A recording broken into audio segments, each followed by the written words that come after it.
আসসালামু আলাইকুম। আমি professor doctor Mohammad Mehedi Hasan Khan, department of biochemistry and chemistry, faculty of biotechnology and engineering, Sylhet US university. একটু আগে আমাদের সপ্তম মাইগ্রেশন রেজাল্ট দিয়েছে এবং আমরা যদি একটু বিশ্লেষণ করি, যারা ওয়েটিং এ ছিল তাদের তো এই, তাদের ওয়েবসাইটে যে লগ ইন করলে, এসিএস এর যে লগ ইন করলে রেজাল্ট তারা পেয়ে যাবেন যে তার কোন সাবজেক্টে চান্স পেয়েছে। তারপর আমরা একটু বিশ্লেষণ করছি যে অনেকে হয়তো বা পরের দিকে ওয়েটিং এ আছে, যে কি হইতে পারে, কতজন হয়েছে, এগুলো বিশ্লেষণ করার জন্য আমরা একটু বলছি। তো আমরা দেখেছি যে সিক্স মাইগ্রেশন আগে, অর্থাৎ ফিফথ মাইগ্রেশনে বাংলাদেশ কৃষি বিশ্ববিদ্যালয় ময়মনসিংহ এবং শেরেবাংলা ইংরেজি তাদের সিট কমপ্লিট হয়ে গেছিল। এখানে গাজীপুর কৃষি বিশ্ববিদ্যালয়ে 121টা সিট খালি ছিল। তো এখন সপ্তম মাইগ্রেশনের পরে Bangladesh agriculture university, Gazipur agriculture university এবং শেরেবাংলা এগ্রিকালচার ইউনিভার্সিটি, এই তিনটা বিশ্ববিদ্যালয় আমরা দেখছি যে তিনটা বিশ্ববিদ্যালয়ের সিট কমপ্লিটলি পুরো হয়ে গেছে। এরপর যদি আমরা আসি Patuakhali science and technology university, সেখানে সিক্স মাইগ্রেশনে তাদের 251টা সিট ছিল, 172টা এখনো খালি আছে, 79টা পুরো হয়ে গেছে। এবং আমরা যদি দেখি সেখানে চারটা ফ্যাকাল্টি, পাঁচটা ফ্যাকাল্টি সিট খালি ছিল, তার মধ্যে দেখা যাচ্ছে যে কৃষিতে 5টা সিট ছিল, অর্থাৎ কৃষি, সরি এটা ইসে না, পটুয়াখালীতে 4টা ফ্যাকাল্টিতে সিট ছিল, তার মধ্যে কৃষিতে একটা বড় সিট ছিল, 62টা সিট পুরা ছিল, যেটা এখন দেখা যাচ্ছে আমাদের 3টা ফ্যাকাল্টিতে। তার মানে কৃষি পুরা হয়ে গেছে। যে আমরা দেখতে পাচ্ছি যে 3টা ফ্যাকাল্টির মধ্যে যে ফিশারিজ, ভেটেরিনারি অ্যানিমাল সায়েন্স এবং ওশেনোগ্রাফি, এই 4টার মধ্যে দেখা যাচ্ছে যে 3টাই এখন আছে, কৃষি পরিপূর্ণ হয়ে গেছে 79টা। তার মানে কৃষি পুরা হয়ে গেছে, বাকি 3টা ফ্যাকাল্টিতে এখনো সব মিলিয়ে 172টা সিট খালি। এবং সিবাসুতে যদি আমরা দেখি, সিবাসুতে 75টা সিট খালি ছিল, সে 3টা ফ্যাকাল্টি মিলিয়ে। ভেটেরিনারিতে আগে ফিল আপ হয়ে গেছে, 3টা ফ্যাকাল্টিতে খালি ছিল। তো এই 3টা ফ্যাকাল্টির মধ্যে এখন এই 3টা ফ্যাকাল্টিতে আমাদের বায়োটেকনোলজি আমাদের একটা সিট খালি, আর ফুড সায়েন্স এবং ফিশারিজ এবং ফুড সায়েন্সে মিলে সব মিলে তাদের 42টা সিট এখনো খালি রয়েছে। এবং তাদের আমরা যেটা দেখতে পাচ্ছি, তাদের টোটাল 33 জন অলরেডি, মানে এই সিক্স মাইগ্রেশনে 33 জন ভর্তি হয়ে গেছে। এরপর যদি আমরা দেখি সিলেট এগ্রিকালচার ইউনিভার্সিটি, সেখানে তাদের সিট খালি ছিল সব মাইগ্রেশন পরে 190টা, যে 4টা ফ্যাকাল্টিতে দেখা যাচ্ছে, 4টা ফ্যাকাল্টিতে এখনো 4টা ফ্যাকাল্টিতে সিট খালি, তাদের 33টা সিট পূর্ণ হয়েছে ষষ্ঠ মাইগ্রেশনের পরে, যার জন্য এখনো সপ্তম মাইগ্রেশনে 157টা সিট খালি রয়েছে। এবার যদি আমরা আসি Khulna agriculture university, Khulna agriculture ইউনিভার্সিটিতেই যখন ষষ্ঠ মাইগ্রেশন আমরা দেখতেছি, এখানে 5টা ফ্যাকাল্টিতেই সিট ছিল, তো এখন কৃষি পুরো হয়ে গেছে, এখন 4টা আছে, কৃষিতে নাই, কৃষি পরিপূর্ণ হয়ে গেছে, টোটাল 15টা সিট পূর্ণ হয়েছে, এখনো 94টা সিট তাদের এখনো খালি রয়েছে। নেক্সট যদি আসি আমরা হবিগঞ্জ এগ্রিকালচার ইউনিভার্সিটিতে, তাদের সিক্স মাইগ্রেশনে 78টা সিট খালি ছিল, এখনো 71টা সিট খালি রয়েছে, তার মানে তাদের 7জন ভর্তি হয়েছে, রিটেনশন হয়েছে। আর কুড়িগ্রামে 67টা সিট খালি ছিল, সেই ক্ষেত্রে তাদের 62টা সিট এখনো খালি, মাত্র 5জন। সেই হিসাবে সপ্তম মাইগ্রেশনে এখন দেখা যাচ্ছে যারা সিট পেয়েছে 598 জন সিট পেয়েছে, এবং টোটাল 293টা সিট এখনো খালি, 598টা সিট এখনো খালি, 293 জন ভর্তি হয়েছে, যারা ভর্তি হয়েছে তাদের লিস্ট হল 293 জন। এবং সপ্তম মাইগ্রেশনে এই 598 জনকে, সপ্তম মাইগ্রেশনের পরে 598 জনকে ভর্তির জন্য লিস্ট ধরা হয়েছে। এখন অনেকের প্রশ্ন, এরপরে কি হইতে পারে? আচ্ছা, আমরা একটু রেজাল্টটা দেখে নেই, তারপরে আমরা আলোচনা করব যে পরে কি হবে বা না হবে।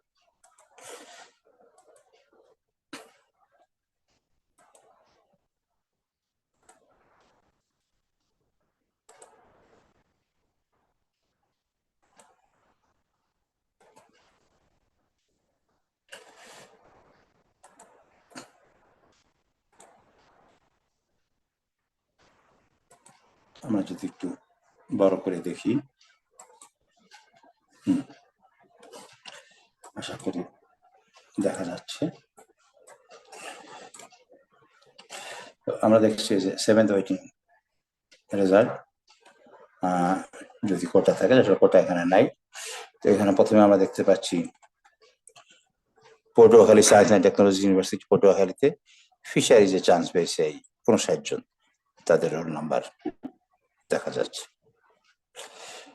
আমরা একটু সময় নিচ্ছি যাতে যদি কেউ রোল নাম্বার দেখতে চায় তাটা দেখতে পারে। এরপরে আমরা যদি ভেটেনারি সায়েন্সে যাই, ভেটেনারি সায়েন্সে 84 জন আমরা দেখতে পাচ্ছি, BSc vet science and H, সেখানে 84টা সিট খালি, এরা চান্স পেয়েছে। এবার আমরা ওশনোগ্রাফি যদি দেখতে চাই, ওশনোগ্রাফিতে দেখা যাচ্ছে তাদের 30টা সিটের মধ্যে এখনো 29টা সিট খালি, ভর্তির জন্য তাদেরকে ডাকা হয়েছে, তাদের রোল নাম্বার এখানে দেখা যাচ্ছে। এরপরে আমরা যদি যাই ভেটেনারি ইউনিভার্সিটিতে, ভেটেনারি ইউনিভার্সিটিতে 3টা ফ্যাকাল্টিতে, এখানে BSc in food science and টেকনোলজিতে আমরা দেখতে পাচ্ছি সেখানে 36টা সিট খালি এবং রোল নাম্বার দেখা যাচ্ছে। এবং বিএসসি ইন ফিশারিজ অনার্সে সেখানেও 5টা সিট খালি, এবং বিএসসি ইন বায়োটেকনোলজি ইঞ্জিনিয়ারিং 1টা সিট। এবার যদি আমরা আসি সিলেট এগ্রিকালচার ইউনিভার্সিটিতে, সেখানে 4টা ফ্যাকাল্টিতে খালি, তার মধ্যে বিএসসি ইন ফিশারিজে এখনো 33টা সিট খালি। তার মানে যাদের ওয়েটিং আগে ছিল তারা ইচ্ছা করলেই অনেকে হয়তো সিলেটে চলে এসেছে। তো সিলেটে 33টা, বিএসসি ইন ফিশারিজে, বিএসসি এগ্রি ইকোনমিক্সে 55টা সিট খালি, এবং বিএসসি এগ্রিকালচার ইঞ্জিনিয়ারিং এ এখনো 53টা সিট খালি।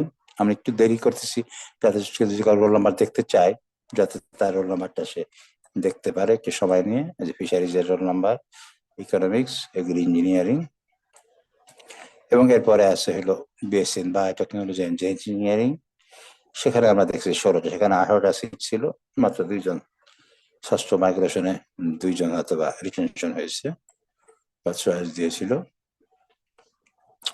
এবারে আসি আমরা খুলনা এগ্রিকালচার ইউনিভার্সিটি।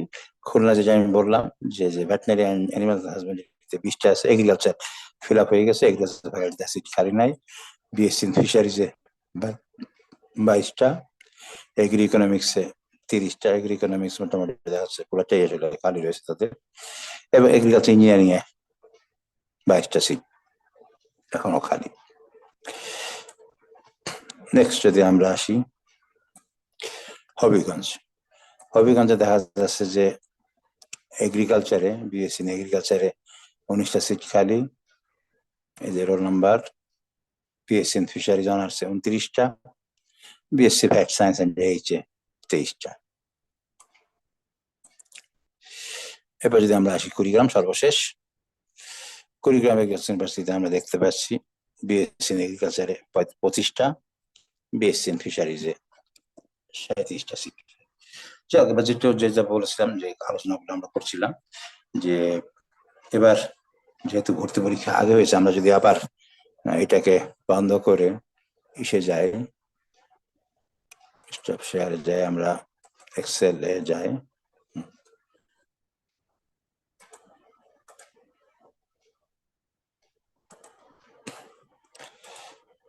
আমরা যদি ব্যাক এন্ড লিস্টে যাই আমাদের জন্য আবার কথা বলা সহজ হবে।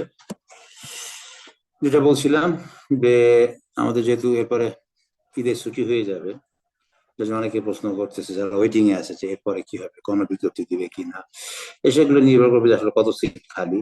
যেমন আমাদের দেখা যাচ্ছিল যে ষষ্ঠ মাইগ্রেশন 891 জনের কিন্তু লিস্ট দেওয়া হয়েছিল, সেখানে ভর্তি হয়েছে 293 জন, তার মানে ক্ষেত্রে বিরাট একটা অংশ খালি রয়ে গেছে।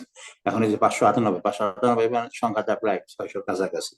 এখন এই 600 শিক্ষার্থীর মধ্যে কতজন ভর্তি হবে তার উপর অনেকে আমাকে জিজ্ঞেস করছে যে আমার লিস্ট হয়তো কুড়িগ্রামে আসছে, আমার কি সিলেটে আসবে কিনা, বা হবিগঞ্জে আসছে সিলেটে আসবে কিনা।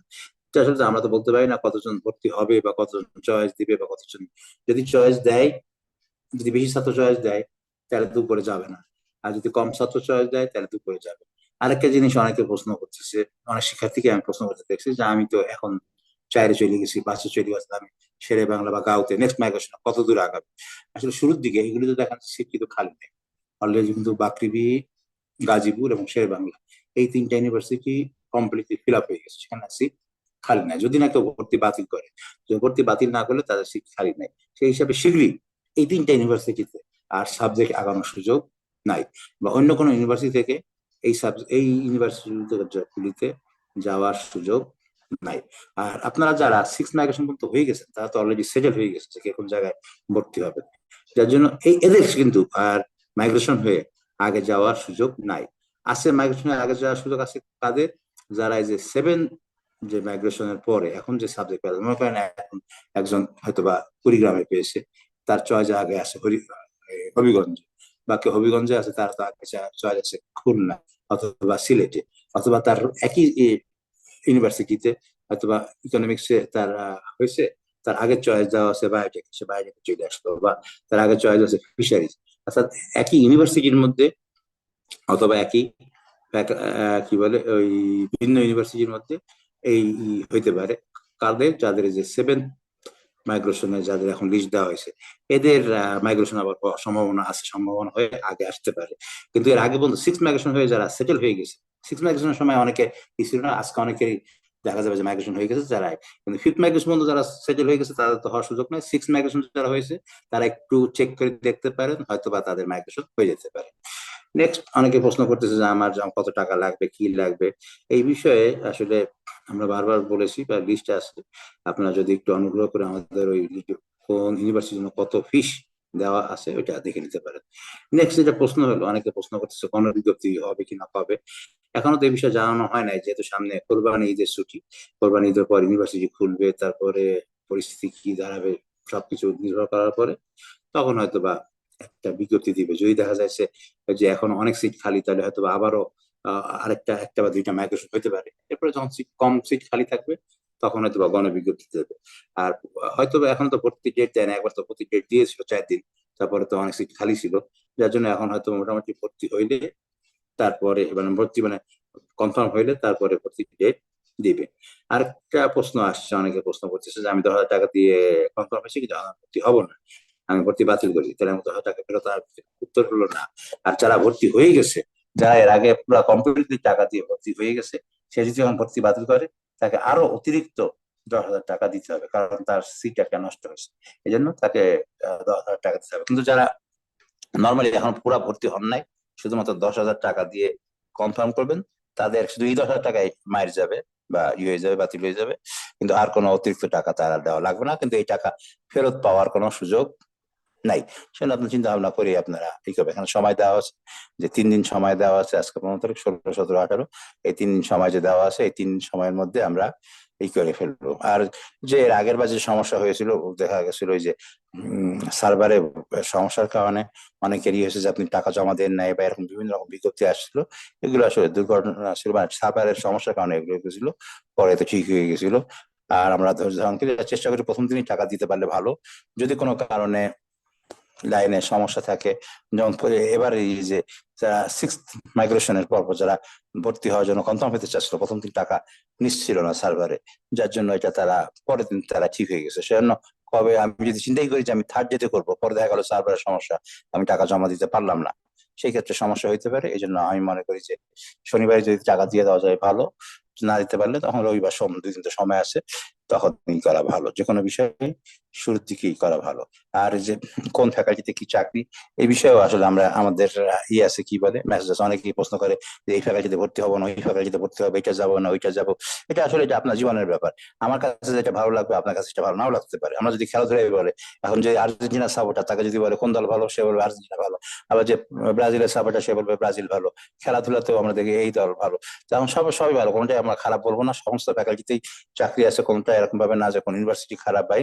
তবে হ্যাঁ, যে পুরাতন ইউনিভার্সিটিগুলোতে সুবিধা একটু বেশি, নতুন ইউনিভার্সিটিগুলোতে সুযোগ সুবিধা একটু কম, এটা স্বাভাবিক। কিন্তু তারপরে তো যে ভর্তি পরীক্ষা ভালো করছে, নিশ্চয়ই সেই ভালো জায়গায় ভর্তি হইতে চান্স পাবে। আর এখানে যে খারাপ, যে একবারই চাকরি নাই, যেমন অনেকে বলতেছে এগ্রি, ইঞ্জিনিয়ারিং, ইকোনমিক্স। আমি এর আগেও বলেছি এগ্রি, ইকোনমিক্স বা ইঞ্জিনিয়ারিং এ পাশ করে, এর আগে থেকে তো আজকে প্রথম ব্যাচ না, এর আগেও বিভিন্ন ব্যাচে পাশ করে তারা বড় বড় জায়গায় চাকরি করছে। এই যে আমরা দেখলাম যে বরিশাল বিশ্ববিদ্যালয়ের ভাইস চ্যান্সেলর হলেন এগ্রি ইকোনমিক্স থেকে পাশ করে। এই জন্য যে কোনো সাবজেক্ট থেকে, আর অনেকে কেউ কেউ বলতেছে এটা মাত্র একটা বা দুইটা কেস, রেয়ার কেস। এটা রেয়ার কেস না, এই সমস্ত সাবজেক্ট গুলিতে আছে। কোন ফ্যাকাল্টির সুযোগ সুবিধা নিয়েও আমাদের একটা ভিডিও আছে। আর আপনাদের এখানে যেটা বললাম, এখানে প্লে লিস্ট করা আছে। আপনারা যদি এই 93-94 আমি সঙ্গে এই ভিডিওর সঙ্গে প্লে লিস্টটার লিঙ্ক দিয়ে রাখলাম, যদি কেউ আপনারা আগ্রহী হন তাহলে জানতে চাইলে ওখান থেকে জেনে নিতে পারেন। আমরা কোনো নির্দিষ্ট ফ্যাকাল্টি বা কোন ইউনিভার্সিটিকে আমরা বলি না, আমরা বলি সিট খালি বা কি এটা। কারণ দেখা গেল আমার কাছে একটা জিনিস ভালো লাগতে পারে, আরেকজনের কাছে আরেকটা জিনিস ভালো নাও লাগতে পারে। যেমন আমি পেঁয়াজ খাই না, এখন যদি কেউ ডিমের মধ্যে পেঁয়াজ দেয় আমার বমি আসি যায়, আমার ভালো লাগবে না। আবার অনেকে যায় হোটেলে যায় বলে বেশি করে পেঁয়াজ দেয়। এখন আমাকে যদি বেশি পেঁয়াজ দেওয়া খাবার দেওয়া হয়, ডিম দেওয়া হয়, আমি বমি করে ফেলবো, আমি এটা খাইতেই পারবো না। আবার আরেকজন যদি পেঁয়াজ না দেওয়া হয় তার কাছে ওইটাই খারাপ লাগবে, সে বলে কেন পেঁয়াজ দেয় নাই। তো বিষয়টা মানুষের চয়েস ভিন্ন ভিন্ন, এক এক লোকের চয়েস এক এক রকমের। আর আপনার প্রশ্ন করলে ওইটা পজিটিভ প্রশ্ন করা উচিত। যেমন আমি অ্যানিমাল নিতে পড়ছি, এখন যদি আমাকে প্রশ্ন করেন যে অ্যানিমাল পশুপালন কোন ভালো সাবজেক্ট খারাপ সাবজেক্ট, বলেন যে কেন এটা খারাপ সাবজেক্ট, আমি কেন বলবো এটা খারাপ সাবজেক্ট, এটা খারাপ আমার কাছে তো খারাপ সাবজেক্ট মনে হয় না। তাহলে আপনার পছন্দ, আপনি ই করবেন। আর বিসিএস এর চাকরি নাই এই কথা ঠিক না। বাংলাদেশের 4টা ফ্যাকাল্টিতে এখন পর্যন্ত সুযোগ সুবিধা আছে, সেটা হলো veterinary, fisheries, agriculture, animal husbandry. এদের এখন পর্যন্ত বিসিএস এর চাকরি আছে। এগ্রি ইকোনমিক্স বা ইঞ্জিনিয়ার বা এই যে বায়োটেকনোলজি অথবা অন্য ফ্যাকাল্টি গুলিতে এখন পর্যন্ত হয়তো বিসিএস এর চাকরি নেই, কিন্তু চাকরি যে একদম নাই তা না। আমাদের বায়োটেক যদি বলি, সিলেট বা বায়োটেক প্রায় 12 বছর পুরা করছে, এবার 13তম ব্যাচ পুরা হবে, এবং তারা বিভিন্ন জায়গায় চাকরি করছে। এরকম যে না যে মানুষ বেকার পড়ে আছে তা না। আর ভালো সাবজেক্ট আপনি যেটা ভালো মনে করতেছেন, ডাক্তারও অনেকে সবাই চাকরি পায়। বুয়েটও সবচাইতে মেধাবী ছেলেরা বুয়েটে ভর্তি হয়, কিন্তু বুয়েট থাকার পরও তো তাদের দেখা যায় ভালো চাকরি অনেকেই পাচ্ছে না, বা তার কাঙ্ক্ষিত চাকরি পাচ্ছে না, ব্যাংকে যাচ্ছে, এরকম ঘটনা আমি দেখেছি। এই জন্য এই সমস্ত জিনিস বর্ণনা করে আপনাকে ভালো জায়গায় ভর্তি হন, হওয়ার পরে তারপর ভালো করে লেখাপড়া করলে ভালো করতে পারবেন। আর আপনি যদি ভালো জায়গায় ভর্তি হওয়ার পরও যদি লেখাপড়া না করেন, অন্যদিকে মনোযোগ দেন, তখন চাকরি হওয়া কঠিন হবে। সেজন্য এই কোনটা এরকম হবে। আর এটা আসলে এই যে ফেসবুকে জিজ্ঞেস করলো, এক একজনের মতামত এক রকমের, যার জন্য এটা আসলে আপনি ফেসবুকে না জিজ্ঞেস করে আপনার পরিবারের সঙ্গে বা অন্যদের সঙ্গে আলোচনা করলে ভালো হবে, সেটাই বুদ্ধিমানের কাজ হবে। তো ঠিক আছে, আজকে এই পর্যন্তই থাকলো। আশা করি আপনার যে সমস্ত প্রশ্নগুলি করতেন সেগুলোর বেশিরভাগগুলির উত্তর আমরা দিয়ে দিতে পেরেছি। এখনো 598টা সিট খালি আছে। যারা এই পর্যন্ত চান্স পেয়েছেন তাদেরকে অভিনন্দন। আর যারা এর পরপরই আছেন, অনেকে হয়তো 5,000-এর মধ্যে বা 5,500-এর মধ্যে আছেন, তাদেরও সুযোগ আছে। এমনকি অনেকে কেউ আমাকে বলছে 7,000 পর্যন্ত যাবে কিনা, এটা আসলে আমরা এখন বলতে পারছি না যে পরিস্থিতি কি হবে। তবে যেহেতু ভর্তি পরীক্ষা আগে হয়েছে, যারা পরের দিকে 5,500 বা 6,000 ওয়েটিং পর্যন্ত আছেন, তারাও আশা রাখতে পারেন। এমনকি আরেকটু পরে 7,000 কাছাকাছি যারা আছে তারা হয়তো আশা রাখতে পারে। আমি বলতেছি না তাদের হবেই, হয়তো আশা রাখতে পারে। পৃথিবীতে কোনো কিছুই বলা যায় না। তারাও আশা রাখতে পারেন, হয়তো তাদেরও চান্স হইতে পারে। যারা চান্স পেয়েছেন এবং ভর্তি হয়েছেন তাদেরকে অভিনন্দন। আর যারা চান্স পান নাই, একটু ধৈর্য ধারণ করেন, হয়তো আরো কিছুদিন পরে তারাও রেজাল্ট পাবেন, এই আশাবাদ ব্যক্ত করছি। সবাইকে ধন্যবাদ। আসসালামু আলাইকুম।